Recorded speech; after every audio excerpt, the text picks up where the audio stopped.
guys, selamat datang di kelas Membership Skill Content Creator. Hari ini saya bakal share ke teman-teman sekalian bagaimana caranya agar teman-teman punya skill, pengetahuan, wawasan membuat konten yang efektif. Nah, teman-teman silahkan disimak materi kali ini akan saya bagikan kepada teman-teman sekalian secara praktikal dan juga untuk teman-teman sekalian agar mudah memahami dan tentunya membuat teman-teman mendapatkan wawasan baru. Ya, simak materi kali ini. Kali ini saya akan memberikan beragam topik yang tentunya akan bisa membantu teman-teman untuk bisa meningkatkan kemampuan skill kalian. Akan coba saya highlight apa saja yang akan teman-teman dapatkan selama kelasnya nanti akan berlangsung. Pertama, teman-teman akan menemukan yaitu adalah topik ideal yang paling efektif, yang paling cocok, yang paling relevan untuk kalian. Karena ketika kita mulai membuat konten tanpa menemukan topik yang ideal buat kita, sama saja kita membuat konten yang kosong, yang tidak ada nilainya, dan tentunya itu akan membuat kita merasa bosan, jenuh, dan lelah. Yang kedua, teman-teman akan mendapatkan informasi mengenai yaitu adalah jago public speaking. Teman-teman tentunya akan mendapatkan wawasan tersebut agar tentunya teman-teman sekalian bisa meningkatkan skill public speaking kalian dengan singkat. Dan berikutnya teman-teman juga akan mendapatkan wawasan jago membuat naskah by AI.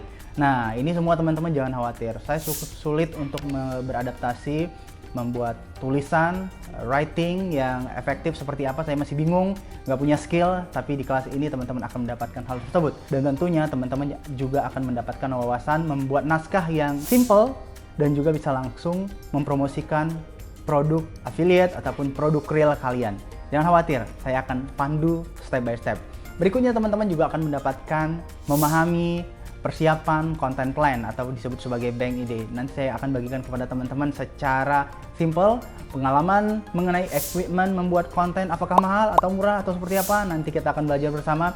Dan yang terakhir teman-teman akan memahami jago desain grafis dan optimalisasi sosial media. Anyway, teman-teman sekalian, semuanya akan teman-teman dapatkan. Jadi terus simak materi kali ini agar teman-teman mendapat wawasan full set selama kelas berlangsung. Ya, langsung saja kita bahas satu persatu. Menjadi seorang content creator itu nggak gampang. Jadi buat teman-teman sekalian, ketika kamu menginginkan menjadi seorang content creator, apa sih yang harus kamu persiapkan? Saya kasih waktu 30 detik untuk berpikir.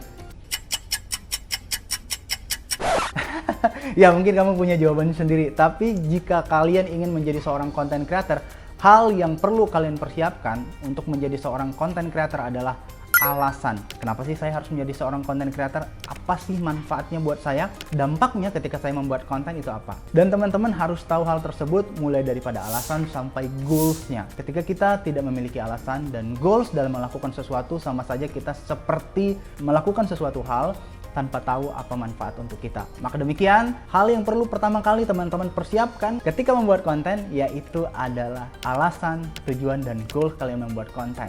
Nah, jadi di sini saya sudah paparkan data. Informasi ini saya dapatkan melalui YouTube Impact Report ringkasan 2023, di mana data ini memberikan informasi kontribusi YouTube, di mana kita bisa lihat pembangunan manusia dan ekonomi kreatif Indonesia sangat-sangat luar biasa.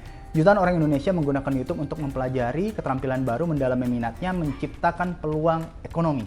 Tidak hanya sampai di situ teman-teman ya. Nah, kita bisa lihat merujuk kepada data berikut ini. YouTube memajukan UMKM di Indonesia. Hampir 78% dari pelaku UMKM Indonesia dapat menjangkau pelanggan baru mereka karena mereka membuat konten melalui YouTube. Ya, kita contohkan saja, ada pelaku UMKM ketika melakukan promosi produknya, mungkin mereka tidak selalu mengupload ke beragam sosial media. Salah satunya YouTube, dan itu digunakan untuk apa? Berkomunikasi, menyampaikan, memaparkan apa yang ingin diketahui oleh audiens ataupun market mereka. Dan juga meningkatkan pendapatan mereka. Bayangkan, UMKM di Indonesia begitu banyak ya teman-teman ya. Hampir 76% pelaku UMKM di Indonesia tertolong untuk meningkatkan penghasilan mereka. Dari mana mereka bisa meningkatkan penghasilan? Dari mempromosikan dan membuat produk, lalu share konten tersebut kepada orang banyak, dan mereka mengetahui konten-konten yang relevan dan mungkin bisa langsung, ya kalau bahasa sekarangnya, check out produk mereka. Tidak hanya YouTube membantu UMKM untuk berkembang, YouTube juga membantu edukasi yang berkualitas bagi semua kalangan. Ya, kita bisa lihat di sini, 76% kesempatan belajar bisa menjadi setara di Indonesia. Ini sebenarnya kabar baik. Bayangkan saja, begitu banyaknya ada 280 juta jiwa di Indonesia. Kita tidak lagi harus punya banyak buku yang dikirim dari satu daerah ke daerah lain, tapi kita sudah ada YouTube. YouTube ini membantu memberikan kesetaraan pengetahuan yang sama. Kalian tinggal di mana? Kalian tinggal di timur, di barat, ataupun mungkin di Sumatera, itu bisa kalian lakukan dan pengetahuan yang sama bisa teman-teman dapatkan secara setara. Seperti video yang hari ini saya share ke teman-teman sekalian, teman-teman bisa akses dan juga teman-teman bisa dapatkan pengetahuan dan wawasan kalian. Tidak hanya itu, YouTube juga membantu mengurangi kesenjangan pendidikan ya, karena sudah adanya video dan sudah bisa diakses, internet yang sudah baik ya teman-teman ya. Itu membantu tentunya banyak orang Indonesia bisa mendapatkan pengetahuan dan wawasan yang setara. Jadi menurut saya ini adalah salah satu hal yang harusnya kita bisa maksimalkan dan menjadi salah satu alasan kenapa kita harus membuat konten.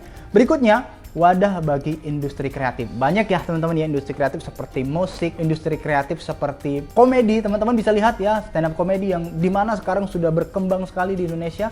Kita bisa lihat mereka bisa berkembang karena apa? Karena adanya sosial media ataupun salah satunya platform seperti YouTube. Nah ini perlu teman-teman gunakan untuk membantu teman-teman agar bisa beradaptasi, menyampaikan kepada dunia apa yang kalian miliki, skill apa yang kalian punya, dan mereka akan mengenal kalian sebagai karakter yang unik dan juga menarik. Terlepas daripada itu, saya share data berikut ini ke teman-teman sekalian. Kita bisa lihat berdasarkan Oxford Economic, data ini menunjukkan di mana kontribusi untuk pembangunan manusia dan ekonomi kreatif di Indonesia cukup sangat besar. Di tahun 2023, 7,4 triliun rupiah, YouTube berhasil memberikan kontribusi untuk peningkatan PDB Indonesia. Yang lebih menariknya lagi, ada 400 yang berhasil mendapatkan pekerjaan dari adanya ekosistem konten di Indonesia. Nah, ini menandakan bahwasanya begitu banyak manusia di Indonesia, kita masih butuh SDM yang knowledge-nya setara, pengetahuannya balance mengenai industri konten. Dan mungkin kamu yang nonton video kali ini akan mendapatkan pemahaman dan wawasan tersebut. Saya harap teman-teman sudah paham ya. Kali ini saya hanya sekedar memberikan penghantar ya teman-teman sekalian, bahwasanya alasan, landasan kenapa saya harus membangun channel adalah membantu Anda meningkatkan skill Anda dalam membuat konten dan menyampaikan pesan kepada audiens. Tidak hanya itu, kemampuan ini dapat membantu Anda mendapatkan penghasilan seperti dari AdSense, kemitraan brand ataupun endorse, perjanjian sponsorship, channel membership, super chat, super sticker, atau bahkan banyak lagi. Tidak hanya itu, kemampuan membangun channel juga dapat memajukan UMKM yang ada di Indonesia, membantu mengedukasi, meningkatkan kualitas bagi beragam kalangan, wadah bagi industri kreatif, memperluas jangkauan perusahaan, bahkan media, menjadi akselerasi pertumbuhan industri musik, serta membangun komunitas game yang ada di Indonesia. Teman-teman sudah lihat, hal ini akan melandasi kemampuan kalian ketika ingin menjadi seorang content creator.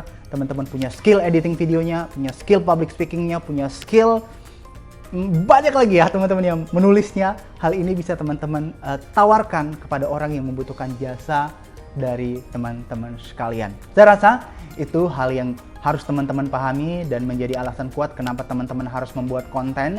Nah, saya rasa itu materi kali ini yang akan saya sampaikan. Teman-teman tentunya akan mendapatkan panduan lainnya dan saya akan paparkan lebih detail beberapa hal berikut ini yang tentunya membangun teman-teman sekalian untuk bisa membangun alur channel teman-teman sekalian secara perfect dan sempurna. Saya Tulang Tio, kita temukan materi berikutnya di membership berikut ini.